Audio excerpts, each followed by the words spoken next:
I was at a local hardware store last Tuesday morning, the kind of hour where the aisles are occupied almost exclusively by contractors and men well past retirement age. I noticed one man in particular, probably in his late 70s, standing in the plumbing section.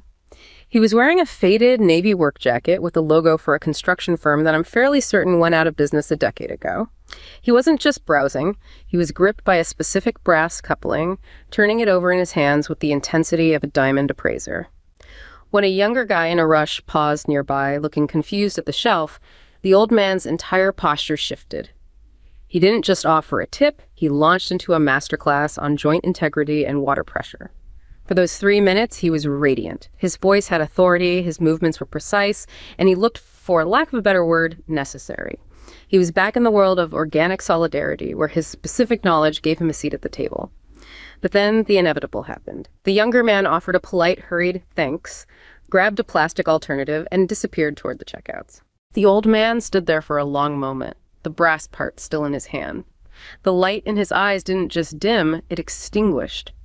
He carefully replaced the coupling, checked a watch that didn't seem to be timing anything, and walked out to his truck. I watched from the window as he sat in the driver's seat for nearly 20 minutes, staring at the dashboard in total silence. No radio, no phone, no destination. That transition from the high of perceived utility to the crushing weight of being socially dead is the quietest tragedy of our time. We often frame the loneliness epidemic as a simple matter of hurt feelings or a lack of hobbies, but what I saw in that parking lot was something far more clinical. It was a structural exile. This man isn't just lonely, he is a man whose social currency has been devalued to zero by a civilization that no longer requires his shoulder-to-shoulder competence. He is a single island in what is becoming a vast, silent archipelago of isolated men, drifting away from a mainland that has traded functional bonds for bureaucratic care. To understand why his truck remains stationary in that lot is to understand the functionalist collapse of the modern male identity. That is a profoundly powerful story, and you've distilled the core problem perfectly. It was heartbreaking to watch. I can imagine, because what you witnessed, it wasn't just loneliness, not in the way we usually talk about it. Right. It was exactly what you called it, a structural exile. Right. Here's a man whose entire identity, it's so deeply invested in that vocational competence, his utility, and he just experienced a sudden and frankly brutal devaluation of that identity. The system around him, the younger guy wasn't malicious, he was just efficient. He was efficient in a way that made the old man's knowledge obsolete. And our deep dive today is, it's entirely dedicated to tracing the roots and the consequences of this exact collapse. Good, because it feels urgent. It is. We're looking at a quiet crisis, one that's rooted not in some kind of individual failure, but in the erosion of the very systems that once provided identity and efficacy and meaning through, work and organic community. So we're going to explore this through a few different lenses. Yeah, we'll be looking at it through the lenses of social pathology, of alienation, and the specific structural pressures of our post-industrial society. Okay, so let's unpack this. Let's really get to the heart of what that man was experiencing in his truck. Our roadmap for today, it's pretty ambitious. It has to be. We're going to begin by focusing on the core pathology. So this loss of vocational utility and how the structural erosion of work leads directly to an identity collapse. Then we'll examine what you might call the engines of late modernity. These forces like incessant acceleration and precarity, how they're actively disintegrating our sense of self and our connection to time and to each other. And that's a huge piece of the puzzle. Absolutely. Following that, we have to turn a critical eye toward the systemic response to all this distress, so the rise of the therapeutic state. And we'll analyze whether it actually helps or maybe hinders true self-government. A very important question. And finally, we'll conclude by looking at some pretty radical alternatives for reintegration, focusing on the essential importance of an ethic of limits and the need for what the sources call real freedom. Not just legal freedom, but real lived freedom. Exactly. Okay, so let's start with that core structural argument. The idea that this decline of, male social integration in post-industrial societies It's a direct consequence of the collapse of these traditional vocational identities. We saw it in real time in that hardware store. You did. That transition away from stable, tangible trades and manufacturing roles, I mean, that was the bedrock of masculine identity for over a century. And its collapse has just completely destabilized the social systems that once integrated men. And those systems weren't just about a paycheck, right? They were social, they were familial. Oh, absolutely. The sources we're drawing from, they point out that the rigid role-based incentive systems of the traditional nuclear family, they've decayed. And a man's identity was so tied to that role as breadwinner, as the provider of a certain kind of physical competence. Exactly. So when that vocational base collapses, the identity structure that's built on top of it, well, it collapses too. It's almost inevitable. And that structural erosion, it seems to hit men so hard because their identity is so heavily invested in that one functional link. It's a massive overinvestment, you could say.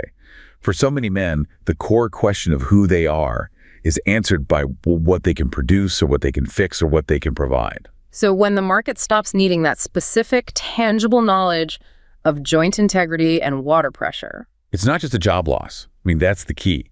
It is an erasure of your social worth. Yeah. It's the transition from being a necessary actor in the world to being, well, an obsolete artifact. And this intense identity investment, it explains so much of the friction we see in, social or political debates today, doesn't it? It really does. If someone's entire concept of themselves is rooted in these very specific traditional structures, then any perceived threat, whether it's social or technological or economic, it's not just an attack on their ideas. No, it's perceived as a threat to their very existence. Yeah, right?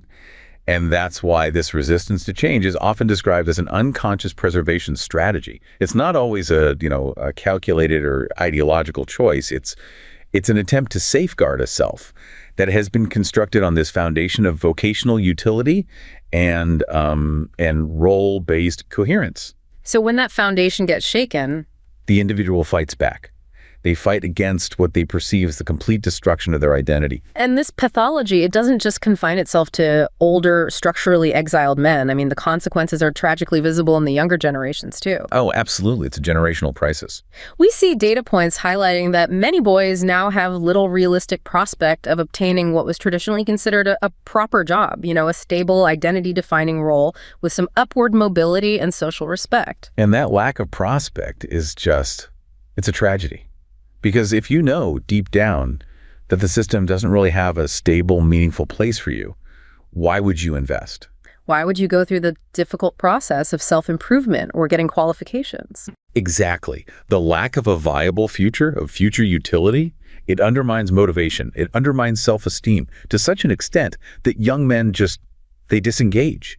They give up on trying to get qualifications in the first place, or they retreat into, consumption or digital worlds. So the pathology is systemic. It is. It affects the elderly man who's deemed functionally obsolete, and it affects the young man who internalizes that same obsolescence as his default future. Right. They are, in a very real sense, both excluded from the social contract. So this functional loss, this lack of usefulness, it doesn't stay contained in the economic sphere. It leads directly into a massive global psychological distress. It has to. We need to connect this structural breakdown directly to the crisis of well-being that seems to be overwhelming, advanced market democracies. Help us understand the scale of this problem. Well, the statistics are they're harrowing. They reveal the human cost of a system that promises maximum utility, but often delivers maximum despair. If you look at the World Health Organization's assessment, depression is already the #1 cause of ill health and disability worldwide. The #1 cause. The #1. This is not a marginal issue. It is the defining malady of our age. And the forecast suggests it's only going to get worse. I mean, by 2030, depression is estimated to be the single largest contributor to the global disease burden. It is. And it speaks to the fundamental incoherence in our systems. It challenges the very idea that late capitalism is structured to maximize human well-being or, the pursuit of self-realization. And here's the profound irony. In the face of this widespread psychological distress, we see an intense, almost pathological idealization of employment. Yes. The very thing that is often a source of unhappiness or stress for the majority is demanded longer, harder, and faster, sometimes to the point of physical collapse. This idealization reaches its darkest extreme in this phenomenon of death by overwork, or karoshi in Japan and gualo osi in China. It sounds like something from another century. It does. It sounds Dickensian, but it's a modern tragedy. It is a profound manifestation of the belief that constant, relentless production is the highest civic virtue. And there are specific tragic cases cited in the material. There are. There's the case of a Mr. A who worked at a snack food company. He was putting in up to 110 hours a week. 110 hours. A week. Yeah. And he died of a heart attack at 34. His death was officially recognized as work-related, which highlights this societal validation of a relentless, destructive pace. And in China, the scale is just staggering. Estimates of 600,000 workers dying each year from gualaosi. Often collapsing while they're still at their desks.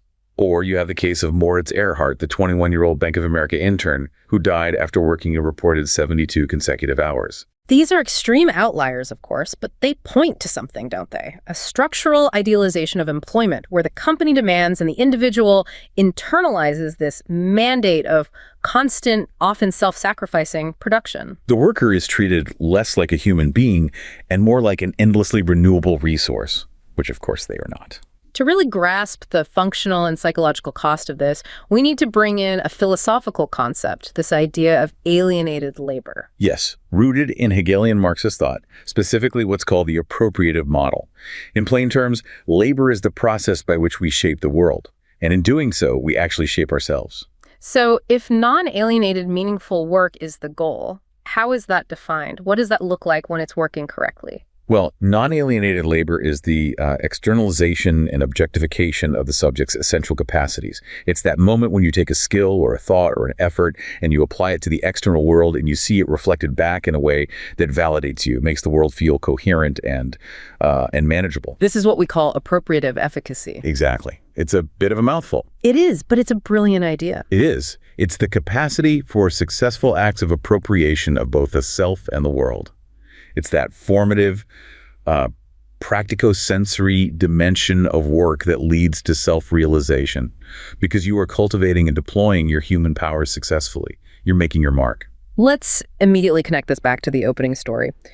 The old man, for those 3 minutes, explaining the integrity of that brass coupling. He was achieving profound appropriative efficacy. Right. He was externalizing his lifetime of acquired knowledge. He was demonstrating competence, and he was making that small corner of the plumbing aisle coherent for the younger man. The world, or at least that specific problem, it met him halfway.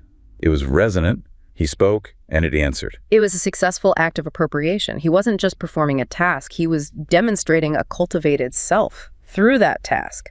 But then that efficacy failed to sustain itself. When the younger man rejected the knowledge for a quick plastic shortcut. Yes. And that failure, that moment where the world becomes mute and opaque again, that plunged him back into despair. It did. The argument is that self-realization requires that sustained appropriative efficacy and also what's called symbolic efficiency, the sense that your actions and your skills carry social weight and meaning. And alienated labor, which just demands constant instrumental production beholden only to the clock and the balance sheet.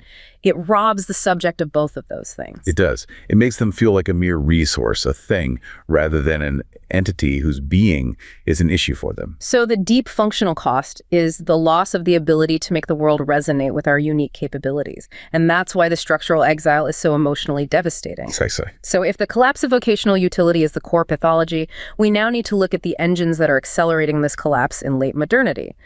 The sources describe a temporal and psychological state that sounds just utterly exhausting. It's called dynamic stabilization. Right. Dynamic stabilization describes this paradoxical condition of late modernity.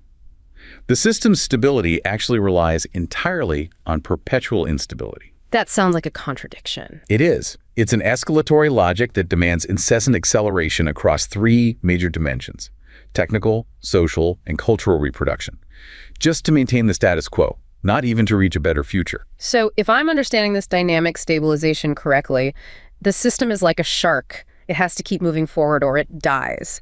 And we, the subjects, are just kind of clinging to it, forced into that same speed. That's a perfect analogy. The system must perpetually innovate, change social norms, and restructure culture just to prevent economic stagnation. This completely subverts the entire emancipatory promise of modernity. How so? Well, dynamization began as a catalyst for progress for freedom. But in its late modern form, it confronts the individual not as an opportunity, but as a perpetually expanding abyss of demands. And the individual is then given this terrible ultimatum. Dynamize yourself, keep up, optimize constantly, or face social abandonment and obsolescence. Exactly. And this pressure cooks up a new type of person, the achievement subject. The achievement subject replaces the obedience subject of previous disciplinary societies. Right. So identity is no longer defined by external prohibitions, rules you must follow, but by an internal auto-compulsion to produce, perform, and optimize yourself.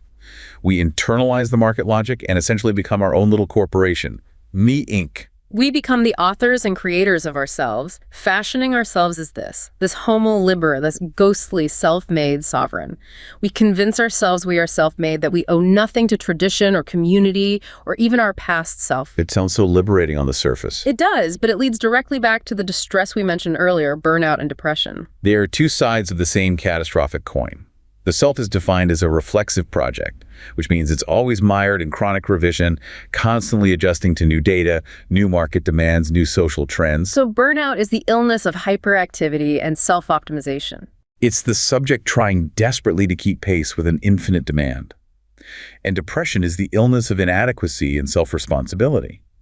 It's the subject collapsing under the internal pressure because they believe they failed to meet that infinite demand. The subject is perpetually in a mode of becoming, never being. Never. You never arrive at a stable, appropriated self because the goalposts are always being moved by dynamic stabilization. And this relentless acceleration, it just fractures our relationship with everything that gives life coherence, time, objects, and other people. This is where we see the structural chaos manifest in our daily lived experience. Let's start with time, because the invasion of time feels nearly universal now.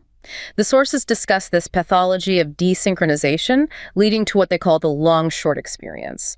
How does acceleration disrupt our sense of regulatory time? Technology is the main culprit here.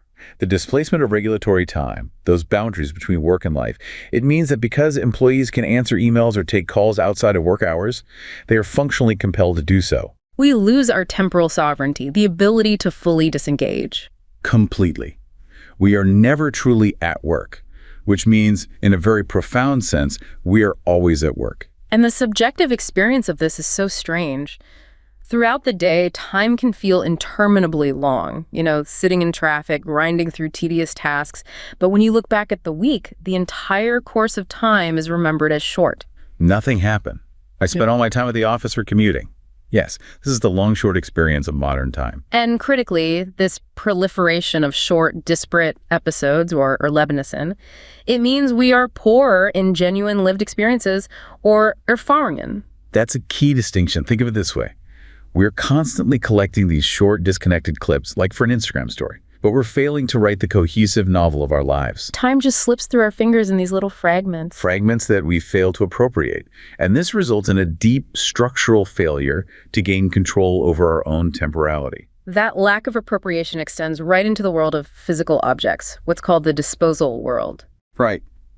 The ideology of consumption and acceleration dictates that objects must be rendered obsolete almost at the point of purchase. In the past, durable objects acquired a history. The longer we spent with a piece of furniture or an item of clothing, the more it became ours. It became appropriated by us. It bore our stamp. It became part of our personal history and identity. But in late modernity, this process is inverted by the sheer speed of replacement cycles. Objects almost repel us with their transience. They're designed to lack the history and the stamp of our sensuous particularity. So the compulsion to escalate, always needing the newest phone, the newest appliance, it erodes the niches in which we could feel at home. It does. If the world around us is constantly being discarded and replaced, the past is effectively erased, leaving us rootless and bereft of the physical consolation that stability provides. And finally, acceleration ravages human relations. It does. When the rate of relational turnover is increased, social bonds become inherently fugacious, impersonal, and transitory. The market logic demands efficiency, speed, and minimal commitment, which we see reflected in the way intimacy is often pursued now. Things like hookups, speed dating, the amassing of sexual experiences as a form of social capital. It sounds like the ruthless social Darwinism of the sexual marketplace. It does. And the fragmentation and precariousness of relationships create structural losers, those who cannot or simply will not keep up with the escalatory demands of performance and speed in relationships. And we see a structural retreat in response to that. You just have to look at the case study of herbivore or grass-eating men known as sushogachi in Japan. And these aren't just individuals who prefer to be single. Not at all. They're explicitly men who have chosen to disengage from the competitive, high-pressure relational economy. They prefer less competitive lives. And when you look at the data, 60 to 75% of unmarried Japanese men in their 20s and 30s describe themselves this way. We're not looking at a quirky subculture anymore. No, we are looking at a widespread structural discontent with the competitive pressure of the relational economy, where the effort and the risk of engagement simply outweigh the potential reward, and so you get mass withdrawal. This profound structural fragmentation of time, objects, relationships, it shatters the possibility of true organic community. So what steps into that vacuum? The sources call them liquid communities. Or the polymorphous perversity of social pattern. Yes, these are ersatz or substitute communities. So what are they? Well, a true community requires durable bonds, shared history, mutual responsibility. When acceleration eliminates those factors, you get these three structural substitutes. The first is the collage or patchwork community. Can you give us a modern example of that, a collage community? Sure. These are groups that consist of a multiplicity of disjunctive modes of living. They exist in these enclosed, private nuclei of customs, and they actively avoid disparate social encounters. Think of highly specialized, mutually exclusive subreddits or neighborhood organizations where people only interact with others of the exact same socioeconomic status. Gated communities, maybe? Gated communities, hyper-specific interest groups where any difference is immediately excluded. The fluidity of the larger society is managed by this very avoidance of genuine, messy social friction. Okay, and the second type is the carnival or cloakroom community. This sounds much more commercialized. It is entirely transient and commercialized. It's based on consumption and escapism. Think of a massive music festival, or a Super Bowl party, or even those highly produced corporate team-building events. So they provide a momentary feeling of belonging. A momentary, institutionalized, vicarious satisfaction. But they're a mere recuperative appendage of work. They're designed to be temporary, and they actually contribute to social estrangement, rather than solidifying bonds that carry over into real life. You put on your cloak of belonging for the night, and then you take it off and go home estranged again. Exactly. And the third type is the cardboard or virtual community. Okay. These are places, both physical and digital, that lack any intimacy or genuine collectivity. Think of the generic architecture of a soulless corporate plaza, or the vast anonymous reaches of generic online forums. These urban spaces are described as an extravaganza of indifference. Designed to be passed through. Coming from nowhere and going nowhere. Their polished, burnished facade masks a structural absence of any real social density or history. So the outcome of this disintegration of community, coupled with the instability of work, is the creation of a massive structural class that the sources call the precariat. Precisely. The precariat is the result of the intensification of precarity, that lack of predictability, security, and stability in late modern work life. These subjects are often forced into contingent, short-term, low-skill roles that offer no occupational identity and no stable biographical narrative. They're structurally unable to effectively realize their aims through stable work. What's the psychological consequence of lacking a coherent life story rooted in stable utility? The psychological cost is profound. It leads directly to frustration, alienation, anxiety, and anomic despair. They lack the rudimentary preconditions for that appropriative efficacy we talked about and for the satisfaction of basic needs. And the future prognosis, with automation deepening jobless recoveries and the growth of urban marginality, it suggests this precarity is only going to accelerate. It seems to be. The elderly man in the parking lot and the young man who gives up on education are both fundamentally members of the precariat. They're excluded from the promise of stability. So, having explored the pathology and the forces driving it, we now have to examine how the system attempts to manage the resulting mass distress. The sources suggest that the systemic response, this rise of the therapeutic state, paradoxically deepens the structural exile. Yeah, it's a huge paradox. To understand this, we need to look at the structural role of the family first. Right. For many critics of this trend, the family is the most fundamental institution, precisely because it is the crucial defense against the state's unlimited expansion. The family, or any robust intermediate structure, cultivates the inner resources, the self-control, and the self-discipline essential for political freedom. It's where we learn that freedom requires limits and compromise and mutual responsibility. Exactly. But when that foundation of family and community mutual aid decays, often under the stress of acceleration and precarity, the therapeutic state sees an open invitation. It invades that space, replacing family and local authority with impersonal control agencies. And this invasion is driven by a deep structural belief, isn't it? It is. The belief is that political freedom rests on a sense of selfhood and well-being that is becoming increasingly difficult for the individual to sustain alone. So the state steps in to manage security and happiness. But it does so not by empowering individuals, but by subjecting them to a new kind of control. And the mechanism of that control is what I find particularly chilling. It's so insidious because it disguises moral and social control as neutral science. That's the key. The old morality of good and evil, responsibility and fault, it gets replaced by an impersonal, neutral scientific system of medical and psychiatric authority. This new class of professionals, the progressive clergy as they're sometimes called, they take over the management of human distress. Yes. So instead of being morally deficient or socially wronged, the individual is now scientifically pathological or mentally unwell. And this justifies increasingly intrusive, systematic intervention in the name of medical authority, leading to a new paternalism. But wait, doesn't the state need some kind of intervention when community bonds fail? I mean, where is the line between necessary aid and this paternalistic control? That is the essential question, isn't it? The critique is that this state claims to understand the citizen's needs better than the citizen understands themselves. It steps past providing basic material aid into managing our inner lives. It extends political domination into corners of private life that should be cultivating autonomy. So the system manages the symptom, the loneliness, the depression, without ever addressing the cause. The structural exile, the loss of utility, yes. By managing the distress, it ensures the individual's dependence on the system. This brings us right back to Tocqueville's warning, but updated for the bureaucratic age. He foresaw that the new despotism would be an immense and tutelary power that takes charge of security, needs, and pleasures. He imagined a power that reduces individuals to a flock of timid and industrious animals, with the government as the careful, ever-present shepherd.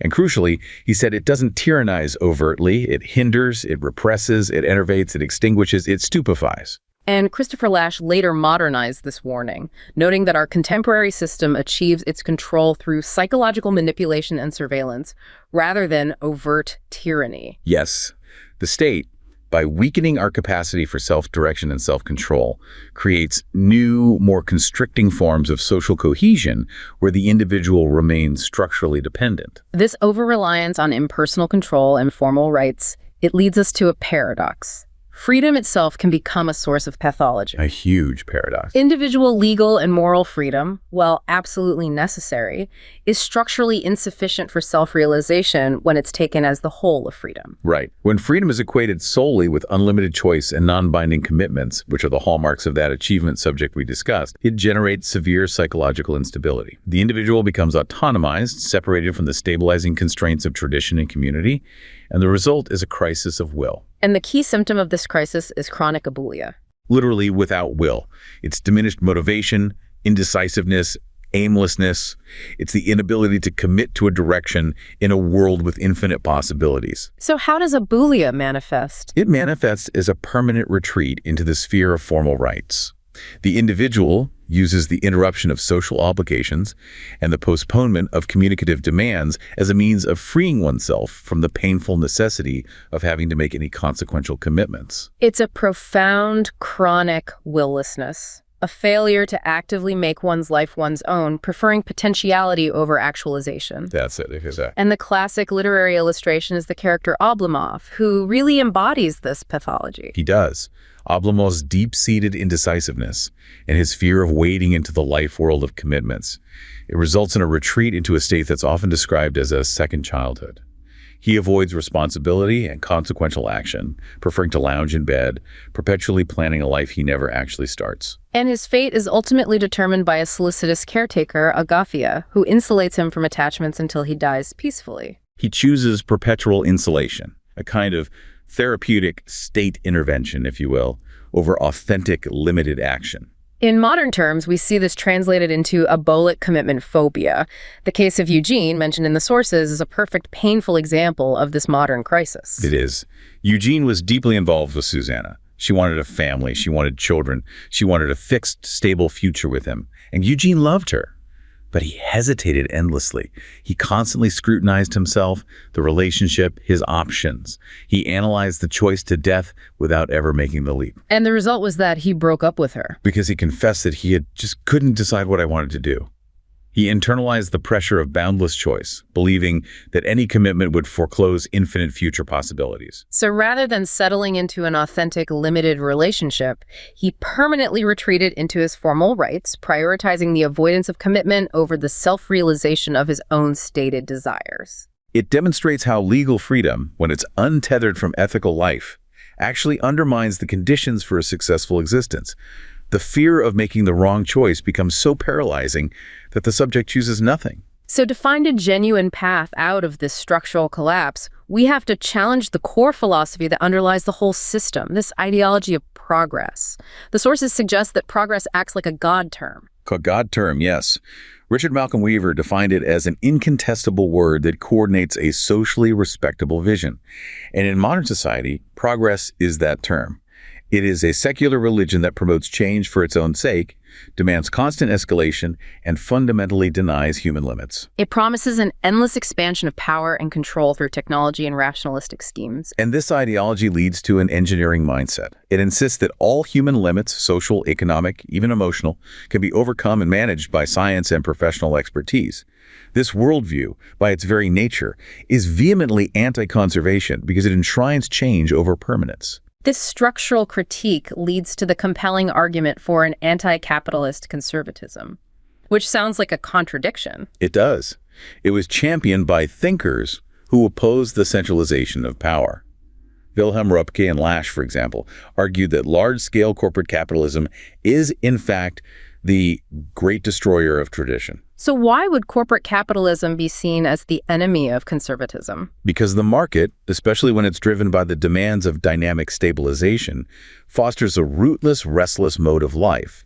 It mandates constant disruption, urbanization, and the separation of people from property and settled community, the very traditions and local attachments that true conservatism seeks to protect. So they see modern corporate capitalism as promoting change for the sake of change. Epitomized by the bulldozer that tears down a settled community to make room for generic expansion. Yes. This philosophical disagreement hinges on two contrasting visions of social order. The first is centrism. Centrism is the top-down, rationalistic, centralistic approach. It aims to manage and engineer human affairs through large-scale institutions, relying on professional expertise and a scientific approach to social problems. It views society as a mechanism to be optimized. And the alternative is decentrism, or the human scale order, which is spontaneous, bottom-up, rooted in local communities, tradition, and self-government. It's the Jeffersonian ideal. It emphasizes self-reliance, independence, and civic virtue built on local responsibility. The decentralist view insists that society should be seen from the bottom up as a living organism where competence and utility are locally valued, not an organization to be centrally managed by experts. Okay, so if we accept the decentralist model, the sources stress that for this human scale order to function, there has to be a proprietary base. We have to look at the crucial role of property ownership. Yes, property, and not just financial assets, but concrete property, whether it's land or a small business, is crucial. It acts as the necessary bulwark against government centralization. It's the material foundation for independence. And for responsibility, and for the development of civic virtue. It requires the owner to cultivate traits like prudence, stewardship, and long-term planning. Without that real stake in the world, the individual is truly dependent. And without a widespread proprietary class, we slide toward what Hilaire Belloc called the servile state. The servile state is a condition where corporate capitalism, which ensures only a minority controlled productive property, and the welfare state, which supports the resulting dispossessed majority combine to undermine proprietary independence. So the majority becomes a dependent class of hirelings, who are supported by a paternalistic system but are structurally unfree, sustained by a minority who control production. The welfare state and corporate paternalism work together to maintain this dependence, ensuring the loss of real freedom. Which brings us back to the problem of freedom itself. Formal rights, The right to vote, the right to free speech, legal autonomy, they're necessary, but they are clearly insufficient when the individual is perpetually subject to precarity and structural exile. We need real freedom. Real freedom, according to this critique, has to include economic security and the opportunity to pursue self-realization as a complement to formal rights. Security and self-ownership are necessary, but they are not sufficient, because successful action requires the material conditions and external objects that formal rights alone cannot guarantee. The old man in the hardware store was legally free, but practically unfree to have his competence valued by the world. Exactly. So how do we start furnishing those material conditions and mitigating the precarity that leads to this anomic despair? We need structural policy tools that address dynamic stabilization itself. Right. One major proposal is universal basic income, UBI. Its relevance here isn't just about poverty relief. It's designed specifically to provide economic security and facilitate the decommodification of labor. It functions as a necessary mechanism for providing the material base that formal freedom lacks. But how does UBI specifically counteract the loss of vocational identity and alienation? By providing an economic floor, UBI allows people the time and space to pursue non-instrumental, self-determined ends. It can provide time for genuine skill acquisition, community building, or self-appropriated activities that were previously impossible because the subject was chained to instrumental wage work merely for survival. It decommodifies the time needed for self-realization. It does. And the second critical political tool is reduced working time. This seems essential to fighting the engine of dynamic stabilization. It's a direct political intervention against the imperative of acceleration. It is. Shorter working hours not only lead to healthier, more secure subjects by mitigating burnout, but they provide the necessary temporal space for sociality, care, intimacy, and non-instrumental self-realization. If we are perpetually at work, we can never access the realm of freedom from necessity. Reduced hours are essential for restoring the ability to appropriate one's own time. Ultimately, then, the path to reintegration for the structurally exiled subject requires a shift away from the ideology of infinite progress and toward an ethic of limits. This is a profound philosophical turn. It is, and it requires distinguishing between liberal optimism and true hope. Help us clarify that difference. Well, liberal optimism rests on the denial of human limits. It believes in unlimited human power and inevitable progress toward a perfected society. True hope, conversely, asserts the goodness of life in the face of its limits, acknowledging human finitude and our radical dependence on things outside ourselves, on community, on tradition, on nature. It requires a spiritual discipline against resentment of what we cannot change. A beautiful way to put it. And this grateful acknowledgement of human limitations and radical dependence is the core of true conservative virtue. It leads to respect for the past, respect for the local authority of community and family, and it fosters the capacity for self-government in imperfect rooted contexts. It's the opposite of that ghostly, self-made achievement subject. So the pathology of late modernity arises from the fact that we have transformed means, acceleration, optimization, freedom from constraint into ends in themselves. We have. We have successfully made the subject du jour free by law and entitlement, but in the process we have made them de facto unfree, unable to gain material control over their life circumstances and pursue self-realization via successful acts of appropriation. The result is a legally sovereign subject, adrift in a structurally unmanageable world. And that quiet tragedy, the man sitting in his truck, stationary in the parking lot, unable to translate his specific necessary competence into social currency, stems from a civilization that has aggressively optimized away the very intermediate structures, the family, the neighborhood shop, the craft guild, that translate abstract individual freedom into concrete, shoulder-to-shoulder utility. We traded functional bonds for bureaucratic care, and the cost is measured in the silent despair of the structurally exiled.